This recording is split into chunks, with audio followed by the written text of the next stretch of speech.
হাওরের এই অবস্থা দেখি আমাদের মাননীয় প্রধানমন্ত্রীর কাছ থেকে আমি সংসদ চলাকালীন অবস্থায় আমি আমার পিএম এর কাছে গিয়ে আমি ছুটি নিয়ে আসছি যে আমাদের এলাকাতে দুর্যোগ চলছে, আমাদের এলাকার ফসল তলিয়ে যাচ্ছে, সে কারণে আমার ওইখানে যেতে হবে, আমি চলে আসছি।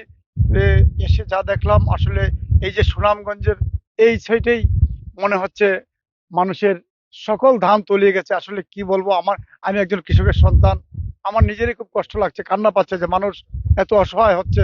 আমি আমার সাধ্য অনুযায়ী সর্বোচ্চ চেষ্টা করব এই এলাকার মানুষের পাশে থাকার জন্য, সাধারণ মানুষের পাশে থাকার জন্য। এই গরমে আরাম নিয়ে হবে না হাহুতাশ, ঘুরলে পরে ওয়ালটন ফ্যান বাতাস আর বাতাস। আমাদের এই অঞ্চলটাই এই কৃষি নির্ভরশীল একটা অঞ্চল, এখানে মানুষ এটার উপরেই নির্ভর করে। একটা ফসলই আমাদের এই অঞ্চলে হয়, এই ফসলটা যখন তলিয়ে যায় তখন মানুষ ঘুরে দাঁড়াবার সুযোগ থাকে না। সে কারণে আমাদের সকলে মিলে সহযোগিতা করতে হবে এবং এই এই অঞ্চলকে আমি মনে করি একটা সুন্দর পরিকল্পনা নিয়ে আমাদের মাননীয় প্রধানমন্ত্রী বলছেন নদী খনন এবং হাওর খনন, এটাকে দ্রুতই করতে হবে এবং একটা পরিকল্পনা নিয়ে করতে হবে।